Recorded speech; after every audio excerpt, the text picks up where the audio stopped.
We have a serious problem with Herman, our motorhome, which is a Hymer B564 from 1998. Yeah, serious problem. Let's check it out, shall we? At the back here, we have our bathroom. The problem is this door. The panel here is very weak, it's coming off. There's also some cracks in this plastic veneer as well. And at some point it's going to fail, it's going to break, and we'll be able to see into the bathroom, into the shower, and whoever's sitting on the toilet. And that is something you don't want to share, isn't it? You don't want to be showing your straining face to each other. So I've got to fix this. And it's happened before, okay? It's happened before. The first time, you may remember, this cupboard. I fixed this about 6 years ago, actually. Replaced one of these with a nice bit of wallpaper. And also on the wardrobe door as well. Looks like we've got a library. So I don't think I made a video doing this, but this is what this video is all about. Repairing these two door panels and putting some wallpaper on it. Now, what kind of wallpaper do you think we should be going for? Let me show you the options. Now, we do have some of those, what we used before, the rum labels.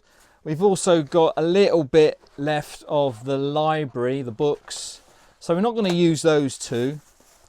We have quite a nice brick effect, but we've only got a little bit of that. We've got another different type of brick effect, very nice. I think that I'll be probably saving those for any of the other lockers. And then we've got, this is very nice, look at that. That's very nice, but not enough, not enough. We've got probably enough for 3/4 of a panel. So we're going for, if I can get it up the right way, this kind of map come butterfly pattern. No idea, what is it? I've never read it. When it rains, look for the rainbows. When it's dark, look for the stars. And there's something else on there about believe in yourself and stuff. So that's quite apt because, you know, everyone likes butterflies. Well, most people do. And the map as well. We've got 2 long sections of that. So that is going to be perfect. One other thing I need to tell you about this door is that it doesn't open properly. If I push the button in, it doesn't open. It's supposed to pop straight out. In fact, we've got to grab the little handle, the little knob, and pull it out ourselves.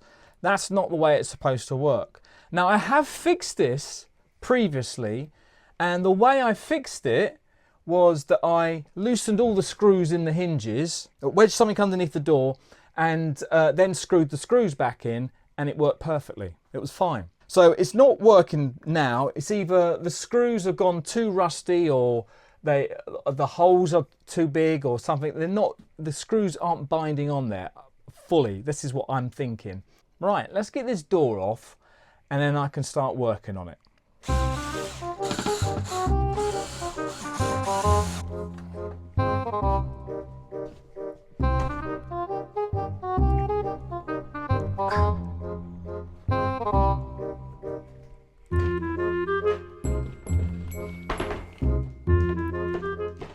Of course, the first thing I need to do is remove the panels. I'm going to start on one first of all and then work on the next when I finish the first one.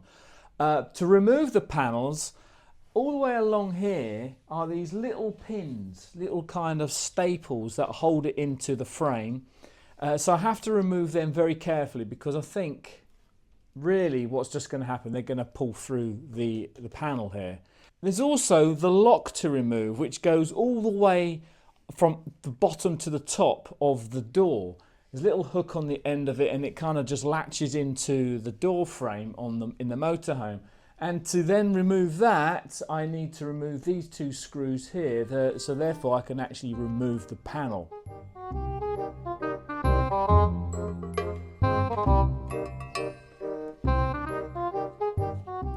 As a bonus, I'm going to show you how to fix one of these door locks here. Now, as you notice, it seems very springy, and it is. There's a spring in there, but the spring on this one broke many years ago.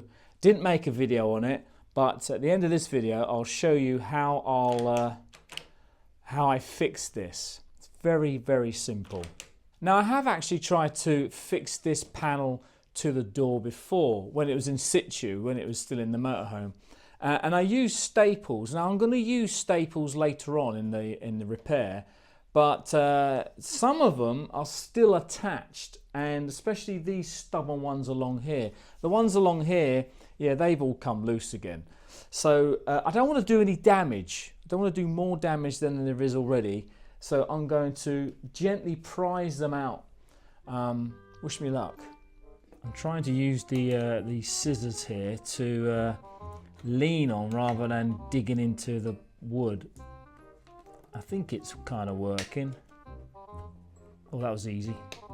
Now it should be just a matter of prising it out, just by pushing on the underneath or the front. And unfortunately, I am damaging the panel because I won't be able to get to the staples, the original staples, which are over 25 years old. That clicking you can hear will be the front breaking off. I think it's come loose now. The only thing is the veneer, the plastic veneer, is still connected. Yeah.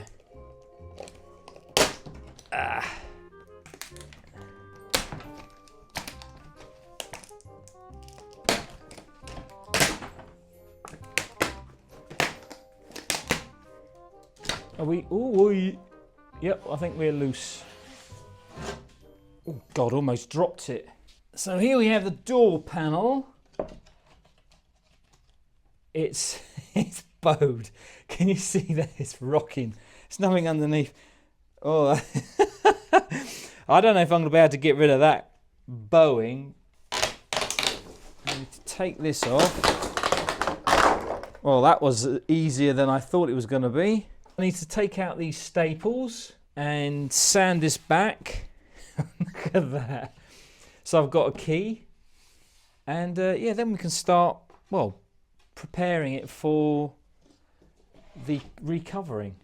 So here's one staple. What I'm going to do is I'm going to lift them up from the bottom rather than the top, because the top I'm going to be leaning on the wood and I don't want to break any part of the wood. And then all I'm going to do is take my pliers and then just pull it out. Simple.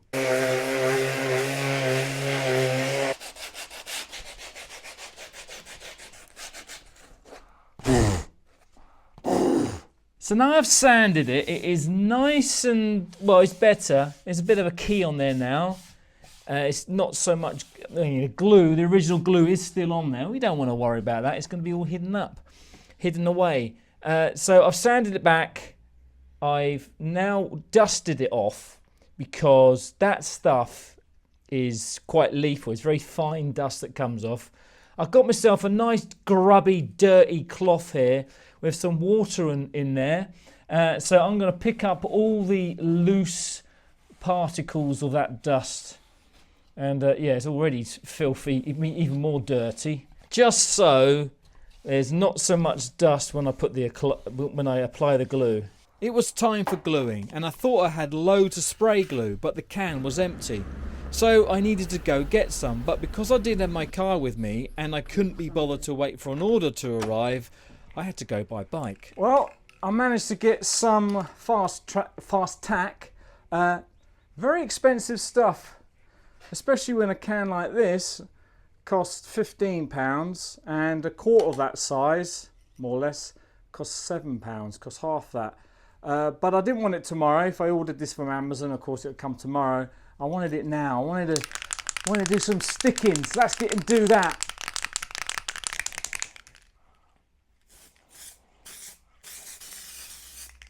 I now have to let it dry for a bit. Phew, it smells. So it becomes very sticky. After a few minutes of waiting for the glue to become tacky, I joined the two pieces together. What you can't see is that I drew around the panel on the back of the paper so I knew where to put it. Now I just need to make sure it actually has no bubbles and it stuck down. Oh God, I'm creasing it. I should point out that the other side of the mitten is a lot cleaner than the side you can see. Make sure those edges are stuck down. With a sharp knife, I trim the edges off. The door frame needed preparing before refitting the panel, so I removed the old staples, bits of glue and what was left of the plastic laminate, followed by a light sanding. I thought I'd start on the other panel, doing the same thing as I did with the first one, but I soon ran out of the glue from that tiny can. So that was a waste of time and £7. In the end, I had to wait a couple of days for a large can to arrive in the post, which is what I was trying to avoid in the first place. When the can arrived, I glued down the non-stuck parts. Once they had fully dried, I sprayed the panels with a clear satin varnish.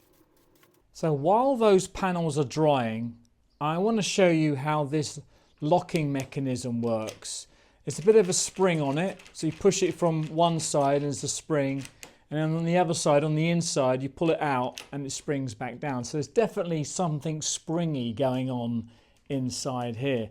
Now, a few years ago, this failed to do that, and we would either get stuck in the bathroom or we had to have it flapping around, and that's not good when you're driving, right?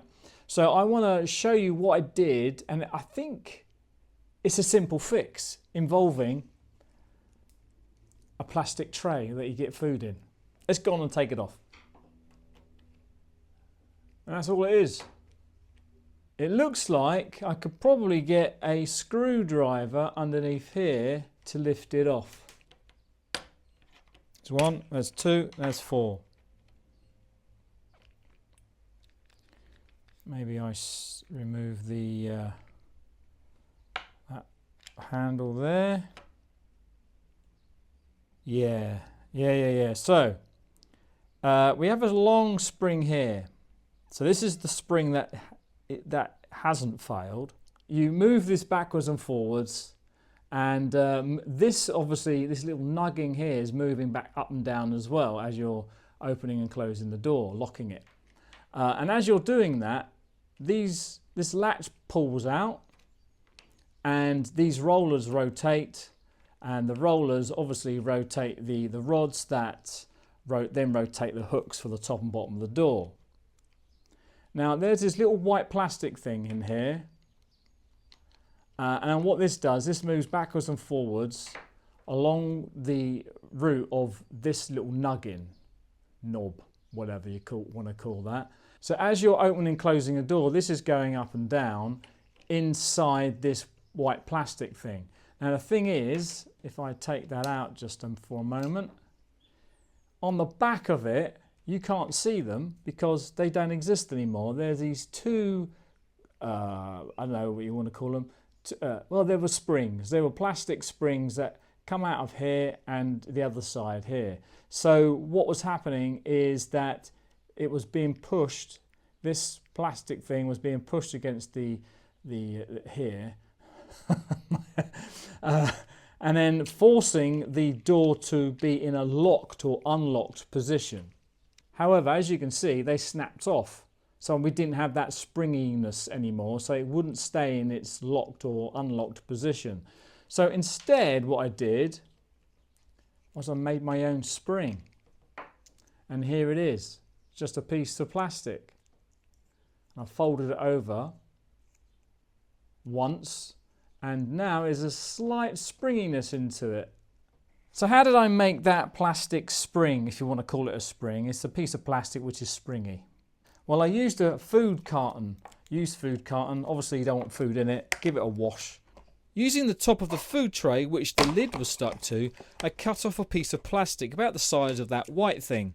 Having too many folds can make the springiness too firm and not work, but there's plenty of food tray to try again. So there we are. Didn't take me long to make that. Just pop it in there, make sure it's not falling over like it has. So there it is in there. It might be too tight in there actually. Might have to remove some of the springiness. But anyway, let's just check that out. No, it's catching on something. It's too tight. So all I've done now is remove that much of that plastic, and now it works fine. Okay, let's reassemble the door. These are now dry and ready to be put into the door frame. I've also prepared the edging here, cleaning it all up, removing all the staples. And what I'm going to do is I've got this 10mm 3M double-sided tape, which is pretty strong stuff. And I'm going to use a strip of it along here, well, along each side actually, for both panels. And then I'm going to staple it. The tape is 10mm wide, and I think you can get narrower, but this fits perfectly. I just had to make sure the tape was in the correct position so the panel fitted and the tape wasn't visible. After removing the tape backing, I fitted the panels. Right, time to put a panel on. Okay, I just got to imagine this is the inside of the door. I've got that upside down, haven't I? I can't remember which part's the top. The hinges. Right, if you've got to do this yourself, don't forget which part is the top of the door. Yeah, it's this side. This is the top. This is the top. Okay, so make sure this is the I'm still not trusting myself. Butterflies are up the right way, the writing's up the right way, and that can be lowered in there. Push it down nice and firm like. Now, because the wood is bowed, I don't have to worry about it pushing down onto the going too far out into poking out of the door frame. That's a better explanation. Now we're going to do some staples. Right, let's take a look at what it looks like, shall we? I just hope I got the door the right way up. Better than factory, I would say. What do you think? Okay, so it's almost time to hang the door. But before I do, I want to sort the hinges out. They are very grubby and a little bit rusty. Take a look at those. Yeah, they look a bit minging, don't they? They're a bit sticky as well for some reason.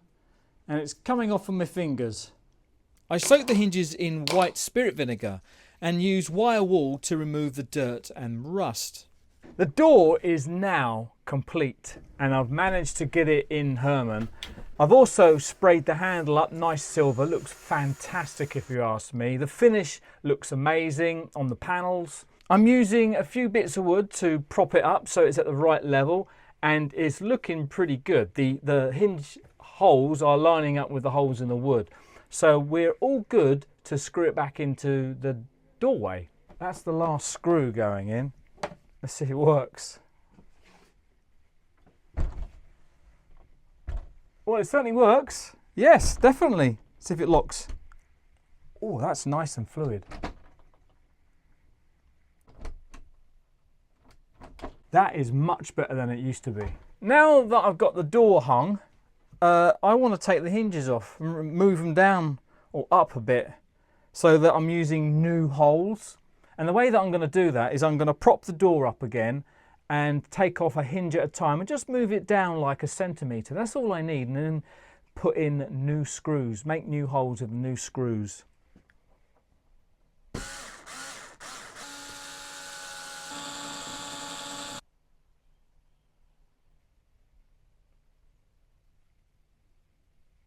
So it's all done now. The hinges, I've moved them down ever so slightly. Now, hopefully we won't have the problem of getting stuck inside the toilet room, bathroom, whatever you want to call it. So if this video has been entertaining, in whatever way you want to describe entertainment, always been helpful for you, then why not give it a thumbs up and maybe consider subscribing.